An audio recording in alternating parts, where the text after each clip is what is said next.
फक्त शांत राहून सुद्धा काहीही न बोलता मौन व्रत स्वीकारून आपण पुढील विरोधी पक्षाला, विरोधी टीमला एक प्रकारे पराभूत करू शकतो मानसिक लेवलवरती.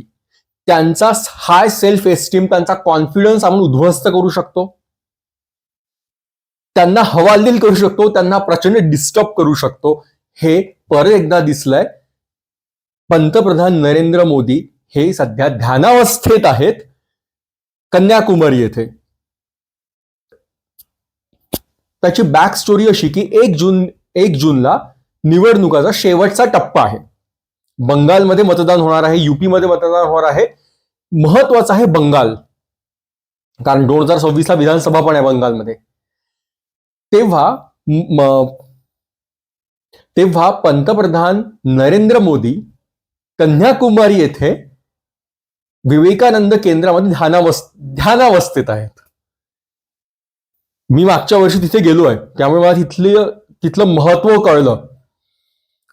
विवेकानंदांची ती जागा अप्रतिम जागा आहे, अत्यंत सृष्टी सौंदर्य आहे. तिन्ही समुद्र तिथे मिळतात त्या जागी, त्या खडकावरती. ते ध्यान केंद्र आहे विवेकानंदांचं आणि अप्रतिम जागा आहे. तिथले वाईब्स जबरदस्त आहेत.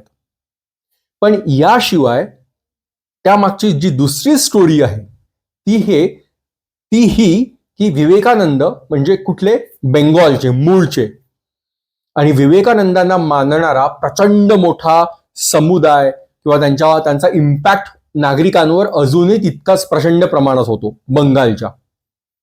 तसं तर संपूर्ण देशभरावर विवेकानंदांचा इम्पॅक्ट आहे आपल्या, पण ते बंगालचे असल्याने बंगालवरती त्यांचा अजूनही प्रचंड इम्पॅक्ट आहे. आणि 1 जूनला बंगालमध्ये सुद्धा काही सीट्सवरती मतदान होणार आहे. तर ही जबरदस्त खेळी खेळली आहे आपल्या मोदींनी. तर ही जबरदस्त खेळी खेळली आहे पंतप्रधान मोदींनी. कारण 1 जूनला जर मतदान असेल तर 48 तासांपूर्वी कुठल्याही प्रकारचा प्रचार करता येत नाही. तशी तंबी निवडणूक आयोगाने सगळ्यांना घातली आहे. त्यामुळे काहीही न बोलता, अगदी चूप राहता एक प्रकारे प्रचार करणं किंवा विरोधी पक्षाला मानसिक लेवलवरती नामोहरम करणं, त्यांना हवालदिल करणं, त्यांना डिस्टर्ब करणं, त्यांचा हाय सेल्फ एस्टीम, कॉन्फिडन्स तिथेच उद्ध्वस्त करणं, ही एक ट्रिक आहे मोदींची, नो डाऊट अबाउट इट. ते खरंच ध्यानाला तिथे गेले आहेत का? तर मुळीच नाही. ते अगदी हार शब्दात सांगायचं तर ते नाटक आहे संपूर्ण. ती PR ट्रिक आहे. PRचे जबरदस्त खेळी आहे, ट्रिक आहे की जिथे विवेकानंदांनी ध्यान केलं 1900 एका वर्षी, तिथेच जेव्हा 2 दिवसानंतर मतदान होणार आहे त्या बेंगॉलमध्येच, ते तामिळनाडूमध्ये कन्याकुमारी, पण विवेकानंद हे बेंगॉलचे होते. त्यामुळे बेंगॉलला अफेक्ट करेल, एक प्रकारे इन्फ्लुएन्स करेल अशा प्रकारची PR खेळी खेळल्या गेली. अशा प्रकारची PR खेळी ही खेळली गेली. तर त्यामुळे पंतप्रधान मोदी हे तिथे 2 दिवस ध्यानावस्थेत आहेत. आता खरं तर कोणीतरी 48 तास 45 तास ध्यान करू शकतं का? मुळीच नाही, शक्यच नाही. पण मोदी असं पण म्हणू शकलं असतं की मला 45 तास किंवा 2 दिवस 48 तास एकांतवासात राहायचं आहे.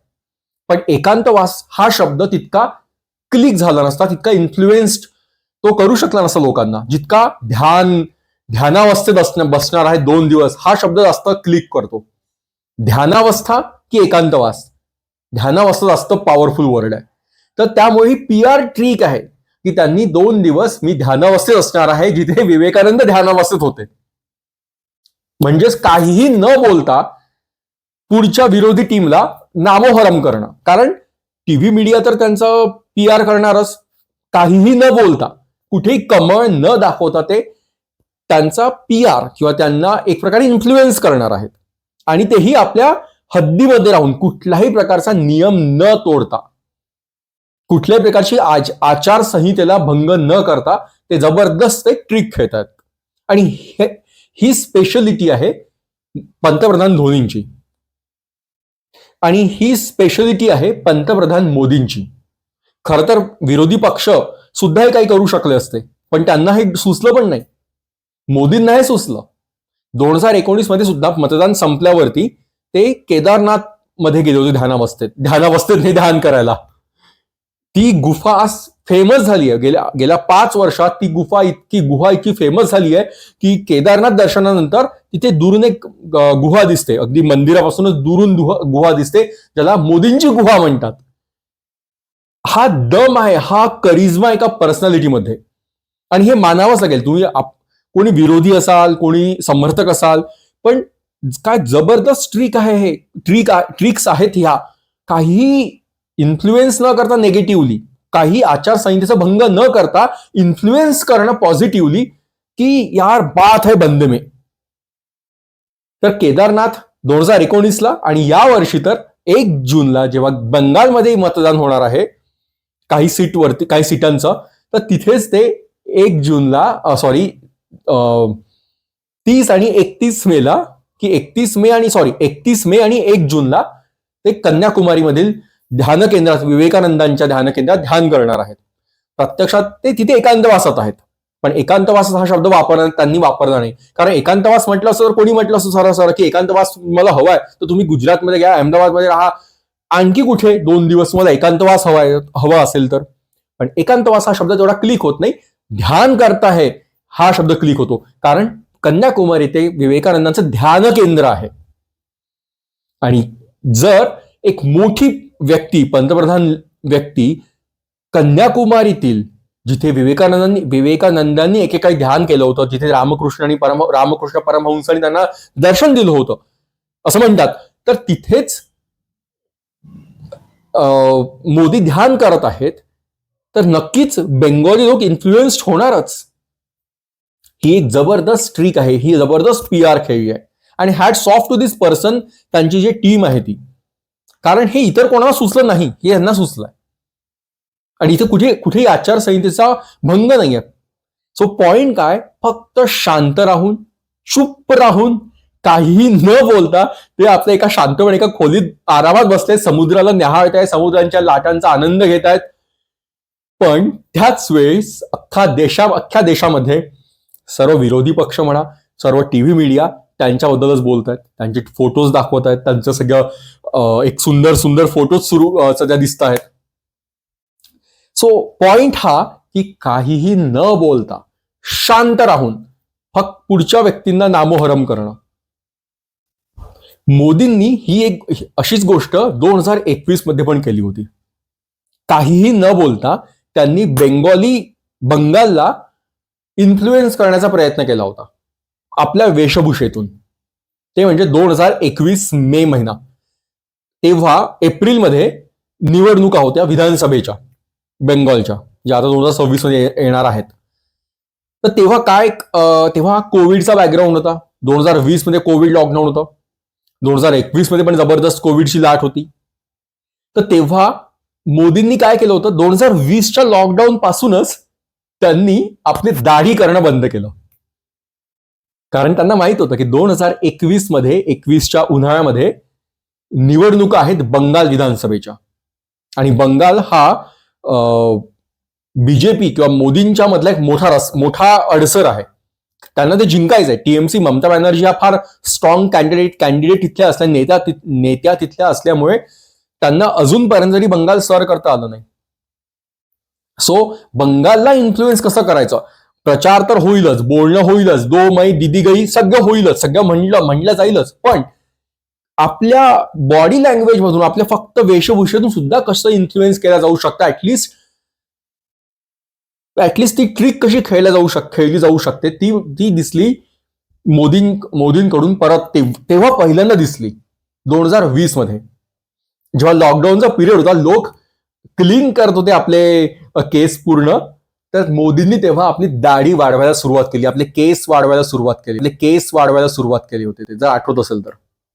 कारण हळूहळू त्यांचा लुक दिसत होता रवींद्रनाथ टागोर यांच्यासारखा. आणि रवींद्रनाथ टागोर ही एक प्रचंड मोठी इम्पॉर्टंट व्यक्ती बंगालची राहिली आहे.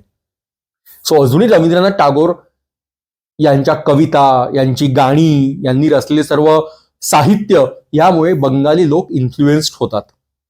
आणि 2021च्या निवडणुकांच्या आधीच पंतप्रधान मोदींनी आपली दाढी वाढवायला सुरुवात केली, केस वाढवायला सुरुवात केली. 1.5 वर्षात ते ऍक्च्युअली एक प्रकारे त्यांच्यात ती एक झाक दिसत होती की हे रवींद्रनाथ टागोर सारखे दिसायला लागले थोडेफार. सो कुठेतरी म्हणजे त्यांना यश मिळो न मिळो, पण ही PR ट्रिक, हे डेडिकेशन बघा की यार बंदा 100% देत आहे. त्यांनी पूर्णपणे स्वतःला त्या प्रकारे डेव्हलप केलं 1.5 वर्षामध्ये, की 1.5 वर्षाचा त्यांनी विचार केला की येत्या मे महिन्यामध्ये 2020 मध्ये लॉकडाऊन होता आणि 2021 मे महिन्यामध्ये विधानसभा निवडणूक होत्या बेंगॉलच्या. त्यांनी तेव्हापासूनच तयारी सुरुवात केली की की स्वतः तसं थोडं, आणि कोविड आला होता त्याच्यामुळे लॉकडाऊनचा पिरियड होता. त्यांना एक वेगळी संधी, म्हणजे आपदा में संधी त्यांनी प्राप्त केली मोदींनी, आणि त्यांनी दाढी वाढवली, त्यांनी केस वाढवलेत, आणि काहीसे ते दिसायला लागलेत रवींद्रनाथ टागोर यांच्यासारखे. सो ही सुद्धा खूप सुंदर PR ट्रिक होती. ऑफकोर्स त्यांना यश मिळालं का प्रॅक्टिकली? कागदावर नाही मिळालं, कारण TMCची सत्ता अबाधित राहिली. प्रशांत किशोरचा प्रचंड त्याच्यात इम्पॅक्ट होता. ममता बॅनर्जींनी उजवा पाय केला प्लास्टरमध्ये गुंडाळून सिंपती मिळवायला, जर आठवत असेल तर. नंतर त्यांनाच आठवत नव्हतं की उजवा पाय प्लास्टरमध्ये होता आधी की डावा पाय होता. पण प्रशांत किशोरमुळे बंगालमध्ये सत्ता टिकली विधानसभेमध्ये TMCची.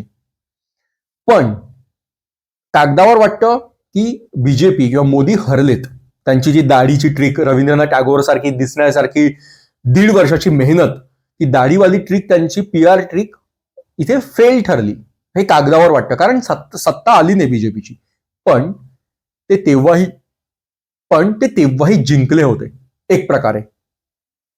कारण 2021च्या आधी म्हणजे 2016 विधानसभा बीजेपीच्या फक्त 3 सीट होत्या, म्हणजे भाजपाच्या फक्त 3 सीट. आणि 2021 मे म्हणजे ह्या सगळ्या दाढी, पोस्ट कोविड, TMC बद्दलचा असंतोष, मोदींचा पूर्ण मेहनत, या भरोशावर 2016 मध्ये 3 सीट होत्या विधानसभेत. 2021 मध्ये बीजेपीच्या 77 सीट आल्या. इतकी जबरदस्त हाईट त्यांनी मिळवली. म्हणजे कुठेतरी PR ट्रिक कामात आली, कुठेतरी मेहनत कामात आली. हे सगळं करताना ते काही कोणाला वाईट निगेटिव्हली काही बोलत नाहीये.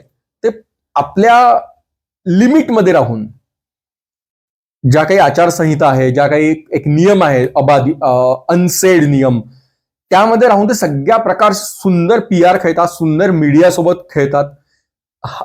हा दम आहे या व्यक्तीमधला, हा जो फार क्लिक होतो. आणि इथे विरोधी पक्ष नामोहरम होतात त्यांच्या या मेंटल गेम पुढे. सो काहीही न बोलता त्यांनी 2021 मध्ये पण इन्फ्लुएन्स केलं बेंगॉलला, आणि काहीही न बोलता त्यांनी परत एकदा इन्फ्लुएन्स ते आता करतायत फक्त ध्यान करून. विवेकानंद केंद्रामध्ये तामिळनाडूमध्ये कन्याकुमारीमध्ये जिथे भारताचं जे शेवटचं टोक आहे, आणि तिथे 3ही समुद्र भारताच्या टोकाला मिळतात. समोर जर आपण समोर अगदी बघितलं, म्हणजे शेवटच्या टोकाकडे चेहरा केला, तर डावीकडे आहे बंगालचा उपसागर, उजवीकडे आहे सिंधू सागर म्हणजे आपला अरबी सागर, आणि समोर आहे हिंद महासागर. तर असे 3 समुद्र, सुंदर जागा आहे, अप्रतिम जागा. आणि मी 2दा तिथे गेलो आहे, 2-3 दिवस तिथे प्रत्येक वेळेस राहिलो आहे. इतक्या सुंदर जागी तिथे ते ध्यानाला बसले आहेत, आणि त्याचे ध्यान केंद्र आहे ते सुद्धा खूप सुंदर आहे. तिथला जो ओम आहे हिरव्या रंगाचा, तो फार जबरदस्त आहे. सो पॉइंट हा की काहीही न बोलता फक्त शांत चूप राहून त्यांनी अख्खा मीडिया हलवला, नकळत प्रचार केला, नकळत PR केला, आणि नकळत काहीही न बोलता पुढील विरोधी पक्षाला उद्ध्वस्त केलं. मानसिक लेवलवरती त्यांचा कॉन्फिडन्स खतम. असंच महेंद्रसिंग धोनीने एकदा केलं होतं. काहीही न बोलता पुढील पार्टीचा म्हणजेच ऑस्ट्रेलियाला संपवलं होतं. मेंटल लेवलवरती त्यांचा वाईट अपमान केला होता. रिकी पॉन्टिंग कॅप्टन, त्याचा भडका उडाला होता अपमान होऊन, त्याचा संताप झाला होता. पण धोनीने, आणि काय तर धोनी काहीच बोलला नव्हता. त्याची स्टोरी अशी की 2007चा ऑस्ट्रेलिया दौरा समजा 2008 मध्ये आपली वन डे सिरीज झाली ट्रायंग्युलर, आणि तेव्हा त्याचे 3 फायनल्स होते. एक वर्ड आता नेमकं आठवत नाही मला. त्या 3 फायनल्समध्ये भारताने पहिलं फायनल जिंकलं. आपलं प्रवीण कुमार आणि पियुष चावलाने जबरदस्त बॉलिंग केली होती, जर आठवत असेल तर. आणि सचिन तेंडुलकरने व्हॉट अन इनिंग तेंडुलकरने जे डेझर्ट इनिंग खेळल्या होत्या ऑस्ट्रेलिया विरुद्ध 1998 मध्ये शारजामध्ये, तशा जबराट इनिंग खेळल्या ऑस्ट्रेलियामध्ये 2008 जानेवारीमध्ये. पहिल्या फायनलमध्ये तितकं चांगले त्याची 100 आय थिंक 100 झाली होती. येस. आणि ती मॅच जिंकली आणि मग सेकंड फायनल सुरू झाली. 3 फायनल होणार होत्या. दुसरी फायनल जर भारताने जिंकली तर मग भारताने ट्रॉफी घेतली असती. जर दुसरी फायनल भारताने हरली असती तर तिसरी फायनल झाली असती. तो तेव्हा 3 फायनल व्हायच्या, कारण IPL सारखी कीड तेव्हा सुरू लागली नव्हती क्रिकेटला, त्यामुळे वेळ. अच्छा, त्या फायनल्सला राऊंड रॉबिन फायनल्स म्हणतात. जेव्हा 3 फायनल्स असतात आणि त्यातले जर 2 एका टीमने जिंकले तर फायनल, मग थर्ड फायनल होत नाही. पण 3 फायनल्स होतात, त्याला राऊंड रॉबिन फायनल्स म्हणतात. तर भारताने दोन्ही फायनल्स जिंकल्यात, ऑस्ट्रेलिया विरुद्ध ऑस्ट्रेलियामध्ये, आणि ट्रॉफी जिंकली. त्याला नाव होतं common bank series. Yes, common bank trophy आपण जिंकली. त्यानंतर झालं काय की जेव्हा लास्ट विकेट पडली आणि पियुष चावलाने कॅच पकडला, तेव्हा महेंद्रसिंग धोनीने, ज्याने पहिल्यांदा ऑस्ट्रेलियामध्ये आपण वन डे सिरीज जिंकलोय, फायनल जिंकलोय, तर त्याने कुठलाही जल्लोष केला नाही. तो गेला सिंपल असा शांतपणे आणि स्टंप काढला एक, आणि नॉर्मल अगदी हँडशेक केला आणि निघाला. ह्या मागे स्ट्रॅटेजी होती, या मागे एक वेगळं स्टेटमेंट होतं, ती प्लॅनिंग होती. ती अशी की त्याने टीमला सांगितलं होतं की जेव्हा फायनल विकेट ऑस्ट्रेलियाची जाईल किंवा ते हरतील, तेव्हा आपण जल्लोष करायचा नाही जिंकल्याचा. कारण जल्लोष करणं हे साहजिक होतं ऑस्ट्रेलियामध्ये. तेव्हाची ऑस्ट्रेलिया म्हणतोय 2008-07 किलर ऑस्ट्रेलिया. पण तेव्हा तिथे जाऊन आपण ऑस्ट्रेलियाला त्यांच्या जमिनीत लोळवतोय, पण याचा कोणीही जल्लोष करेल. आणि याचा अर्थ काय होतो की जल्लोष केला, खूप जोरात आपण एन्जॉय केलं, दाखवलं, तर याचा अर्थ हा की आम्हाला अपेक्षा नव्हती की आम्ही जिंकू, आणि आम्ही जिंकलोय अनपेक्षितपणे, म्हणून इतका उत्साह, इतका आनंद. किंवा कुठेतरी आमचं इतकं पोटेन्शियल नव्हतं किंवा लायकी नव्हती जिंकण्याची, आणि म्हणून आम्ही जिंकलो. की याचा अर्थ असा आहे की कोणाला अपेक्षा नव्हती की आम्ही जिंकू. अपेक्षा नसली आणि जिंकल्यावर जो आनंद होतो तो भन्नाट असतो. पण याच वेळेस आपण एक प्रकारे सांगत पण असतो की आम्ही जिंकू असं आम्हालाही वाटलं नव्हतं, इतरांना वाटलं नव्हतं, पण आम्हाला वाटलं नव्हतं, म्हणून हा अतिरिक्त जल्लोष होतोय. हा फरक होता महेंद्रसिंग धोनीच्या त्या स्ट्रॅटेजीमध्ये, की काहीच जल्लोष करायचा नाही, एन्जॉय करायचा नाही, आवाज करायचा नाही, सिंपल शांत राहायचं. म्हणजे की आम्हाला जसं काही फरक पडत नाही, तुम्हाला हरवून ऑस्ट्रेलियाला हरवतोय याचा आम्हाला काही फरक पडत नाही. It's not a big deal for us. Point हा आहे की it's not a big deal, हे कॉमन आहे, हे आम्हाला रुटीन आहे, हे नॉर्मल आहे आमच्यासाठी. तुम्हाला हरवणं तुमच्याच देशामध्ये, it's a routine for us. हे कधी दिसतं जेव्हा आपण शांत राहतोय, नॉर्मल राहतोय, खूप आवाज करत नाही जिंकल्याचा. ही मेंटल ट्रिक होती, हा मेंटल गेम होता कम्प्लिटली त्यांच्या ऑस्ट्रेलिया सोबत खेळलेला धोनीने. कारण त्यांना हरवल्यावर सुद्धा इतर कोणतीही टीम असती तर काय गदारोळ केला असता, ऑस्ट्रेलियात हरवलं यार, काय आरडाओरडा केला असता. पण त्यातनं हाही अर्थ निघतो की आम्हाला अपेक्षा नव्हती, आम्ही तुम्हाला हरवलं म्हणजे फार काहीतरी भव्य दिव्य केलंय, ऑस्ट्रेलियाला हरवलाय म्हणजे फार मोठं भव्य दिव्य केलं आहे, असा याचा अर्थ होतो. तर धोनीला सांगायचं होतं शांत राहून, काहीही न बोलता चुप राहून, की आम्ही तुम्हाला हरवलं म्हणजे काही भव्य दिव्य गोष्ट नाहीये, इट्स नॉर्मल थिंग, काही बिग थिंग, की तुम्ही काही फार मोठे राजे लोक नाही आहेत, नॉर्मल आहे अगदी. तुम्ही पण तुम्हाला हरवू शकतो आम्ही सहजपणे, इतर सुद्धा हरवू शकतो. तुमच्यासाठी ही रुटीन गोष्ट असावी याच्यानंतर, not a big deal at all तुम्हाला हरवणं. हे धोनीने सांगितलं, धोनीने दाखवलं शांत राहून. ती अगदी फायनल विकेट गेली ऑस्ट्रेलियाची 10वी आणि कॅच पकडला पियुष चावलाने. पण त्यानंतरही सगळे शांत होते, नॉर्मल होते, म्हणजे खूप आवाज नाही जो अपेक्षित होता, कारण धोनीने सांगितलं होतं की सगळ्यांनी शांत राहायचं. आणि हे शांत राहून, हे मौन राहून, बॉडी लँग्वेज संयत ठेवून त्यांनी ऑस्ट्रेलियाची खऱ्या अर्थाने जिरवली, त्यांचा मोठ्या लेवलचा अपमान केला आणि रिकी पॉन्टिंगचा भडका उडाला संदर्भाचा. कारण शांत राहून त्यांनी रिकी पॉन्टिंगचा डबल अपमान केला.